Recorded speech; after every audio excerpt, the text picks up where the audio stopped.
So the biggest argument in Dispatch has to be Invisigal versus Blond Blazer. That has been the argument for a while in the Dispatch community. And I'm going to be honest. I'll be straight up with y'all. For a long time, I was thinking, nah, there's really only one answer. It's Invisigal. But honestly, as I progressed through the game and as I played two different playthroughs for both Invisigal and Blond Blazer, because, well, you can call me what you want. Call me a simp, call me, a perfectionist, call me a 100%er. Most likely a simp / person that is very lonely, but that's kind of beyond the point. But as you progress throughout the game, you start realizing how both of these characters, both of these love interests, and both of these romance options are genuinely perfect. There's really no option here, in my opinion, that is wrong. Invisigal or Blond Blazer is an amazing option for a romance, and they have some of the most amazing scenes and some of the best character arcs you will really see out of these characters, right?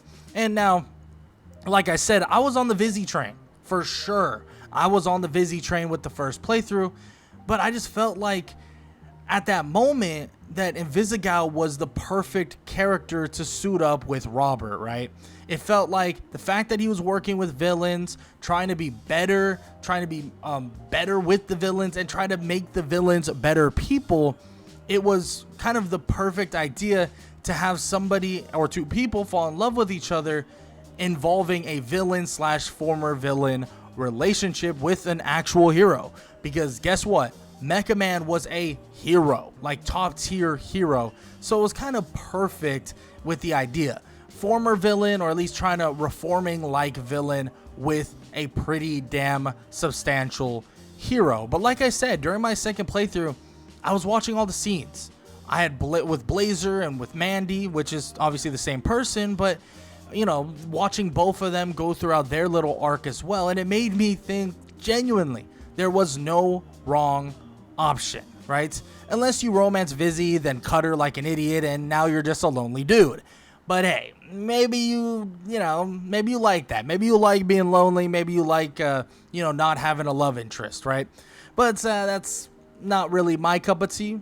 But I will stand on the fact that these were two perfect options, genuinely perfect options. Now you can have your own opinions. You can have your opinion on the idea of like, well, I prefer her. Well, I prefer Blond Blazer. I prefer Invisigal. I prefer Vizzy. I prefer Mandy. Whatever, right?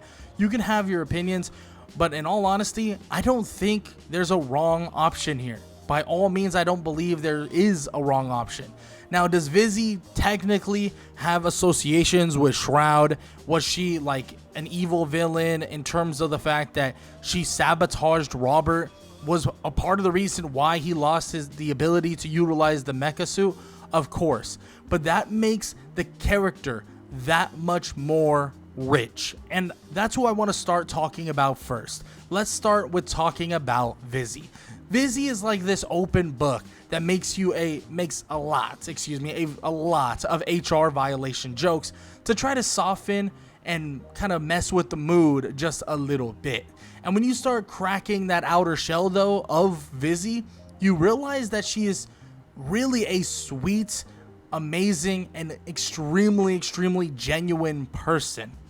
You start really seeing everything about her that made her human, that made her the normal person, that makes her a good person in general. Even if you end up, or if basically in the end, she messes up, right? Because all people mess up. Even though she messes up and Chase gets put in the hospital, she feels so human in the interaction with Robert, laying it all out there, laying her feelings all out there, feeling of not being good enough, never being good enough, especially to be a hero, and definitely not good enough for him. It takes someone with guts to openly admit that she just wants you to look at her like you are in love with her, that you have everything, that you want her, and that genuinely she would just kill for that. She wants that. She wants somebody to look at her, aka Robert, to look at her like he looks at Blond Blazer. And in my first playthrough, when she says this, I'm like, what are you talking about? Like, I don't even associate with Blond Blazer like that. That wasn't really even my intention at all in this first playthrough. It was all her. But that's the thing. In her mind, she is convincing herself that she doesn't deserve you, that she doesn't deserve Robert. She doesn't deserve happiness, even though, in all honesty, she's trying her absolute best to make it so that she can deserve that happiness. And someone like that is worth all of the mistakes, is worth all of the mess ups. And Robert sees that.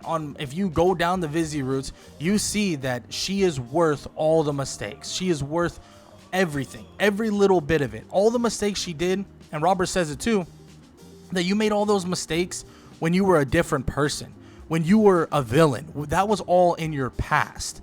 And maybe she felt guilty because technically it wasn't in her past, right? She was still associated to an extent with Shroud, but she still had a connection to Robert. She still felt like she was in love with Robert, right? So even though she did have, still a connection to Shroud, like an undercover agent type of thing, she knew that no matter what, she would change something, do something different because of him. And it actually makes you think too, at the end of it, right? You have two different versions that you can get in terms of a Vizzy ending. Now, one of the endings is her ending Shroud for Robert. And yeah, you could say like, oh, that's because you neglected her. That's because of all this and this and that. But honestly, I could see it being a different way as well. Where, yeah, you did neglect her to an extent. Maybe you cut her from the team and stuff like that. But you still showed love. You still showed her that you cared, even like to a certain extent. So when she ends Shroud, I don't know if it's necessarily because she wants to be the villain overlord that Shroud was. I think this was kind of her last way of saying to Robert that I'm not going to let you go down the path of ending somebody. Like, I'll do it for you, right? I'll be the villain right here and right now and do the villain act so you don't have to. And that right there, even when you look at it like that, is a pretty insane one and makes Vizzy look even better. But that's not it. To truly cap off what she truly is and why she was so amazing as a romance option, dude, she takes a straight up bullet for Robert. Takes a straight up bullet for you, right? Obviously, in this world, we are kind of Robert, so that's why I say you and Robert kind of in equivalency. But she straight up takes a bullet for you. And that right there is beyond anything you can imagine, right? That is full on amazing. Like, she is one of the best girls in terms of this, in terms of Dispatch, in terms of this entire series that we got in terms of season 1. And she proves it day in and day out, because honestly, this romance with Vizzy felt so human. And sometimes in a superhero world, things just end up stop feeling so human. Now, with that said, you might be like, well, Invisigal sounds pretty damn awesome, so how is Blond Blazer or Mandy even stack up to this? And honestly, you might be thinking there's no way she stacks up to it, but she really does. She might not take a bullet for you, but she does one hell of a job proving that she loves you as well, because you start off with a pretty healthy level of attraction, and a lot of people, they didn't like the idea that Blond Blazer was hiding the idea that she had a boyfriend, right? Had a boyfriend with Phenomenon. But the thing is, she was trying to figure it all out for herself, stuck in this mindset that is completely in her own head about the idea of her being Blond Blazer. Was it weird that she tried to be flirtatious and, flirt with you and, kind of get a bit of a back and forth with you and obviously have a crush on you when she was in a relationship? Yeah, that is a pretty big, question mark. That's a pretty big red flag. But when you look at it and you really look at what she was doing and why she felt this way, well, it's not because she, is a bad person. It's not because she was going to, go out on a limb and cheat on her current boyfriend and, she's like she belongs to the streets. I don't believe that at all. She was in a relationship that she felt not necessarily forced into, but in terms of probably society and in terms of like who she was, in terms of pinnacle of Blond Blazer, people probably looked at it like Phenomenon and Blond Blazer. That is the power couple. And she felt kind of pushed into that scenario. She felt like she had to be with Phenomenon because of who she was as Blonde Blazer. And that right there forced her into that. And when she met Robert, talked to Robert, learned about what he was, what he stood for, and who he was, she started realizing, not only from the Blonde Blazer perspective, but from the Mandy perspective, that she can fall in love with someone like him. Someone with no powers, and someone that genuinely cared beyond everything else. And frankly, you really see that full idea, right, come to fruition when we get into episode 4, where you go on a date, right? And by the way, pretty damn awesome to have a woman set up a date for you, kind of, swapping up the roles there, where, normally the man is basically expected to take you out on a date, but in this, she invites him to the date, and she makes the entire date herself, and even shows off like this level of king treatment towards Robert that frankly nobody would be complaining about by all means. And on top of that, she even reveals probably her deepest, darkest secret, who basically she really is, right? She is Mandy. And to Robert and the viewer, right, to us as well, we're kind of like, dude, you haven't changed that much. Like, you're still Blonde Blazer. Yeah, you're not blonde anymore, but you're still a gorgeous woman. Like, nothing changed. Yeah, what? You're 2 inches shorter? Like, it's not that big of a deal. But for her, she was losing herself in the Blonde Blazer persona. She felt that she basically couldn't be Mandy. In all honesty, you can tell she felt insecure about the real her.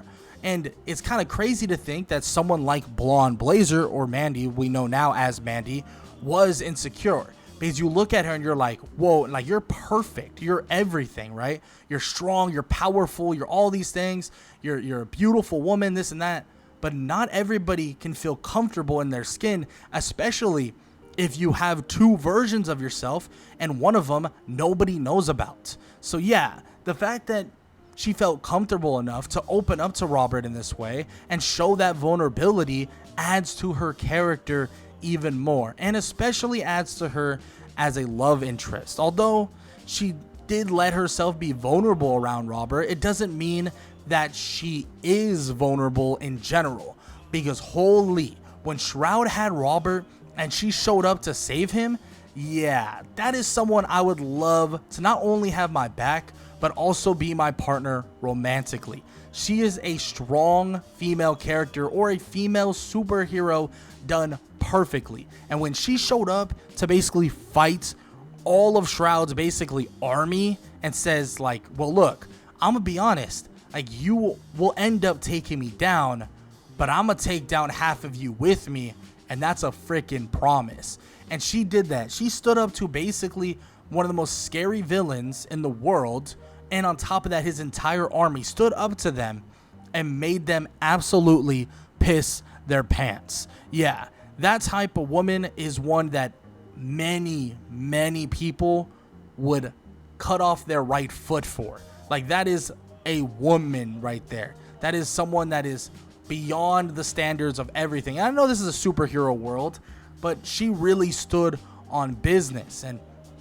And frankly, it's crazy to think that she can go from strong, powerful, this and that, like fearless, badass, all of these things, to a caring sweetheart at a snap of a finger. And she's not just like that when she's goes back to Mandy. She's just like that in general. That is who she is. And with all that said, I want to end off on this with Blazer, or Mandy.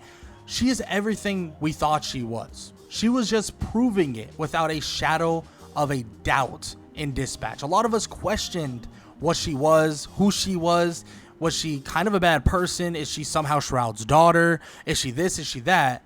But damn, she proved without a shadow of a doubt that she is exactly what she showed herself to be, right? Shoot, she even gives up her powers for the meantime while basically they find a way to save Chase. She knew that, yeah, Blonde Blazer might be a big part of me, but I now know that Mandy is just as good, and I can live with that, and I can be okay with that, and I'm definitely, and finally okay with both Blonde Blazer and Mandy separately and together as one. And Mandy shows this, or Blond Blazer shows this through the entirety of their own romance, right? Of Robert and Mandy's romance. It is a beautiful thing to watch. So yeah, you can have a preference, but after watching both of these characters, Invisigal or Courtney, to Blond Blazer or Mandy, I can say without any doubt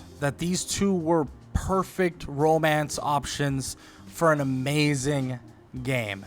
And I think I can speak for everyone when I say I can't wait for a potential season 2, no matter how they decide to make it. But that is where I'm going to end off this video. I would love to hear what you guys have to say in the comment section below. Who would you guys choose in your guys' first playthroughs? If you maybe you have more than one, maybe you did both eventually, but I would love to hear what you guys decided to do in your guys' playthroughs. Were you Invisigal or Courtney, or were you Blond Blazer or Mandy? I would love to hear what you guys have to say. Obviously, I did both, but my first choice was definitely Invisigal, and it still feels pretty right.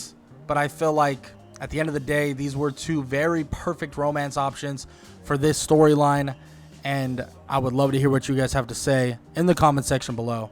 And if you guys did enjoy this video, YouTube believes you'll enjoy this one, so might as well go check it out.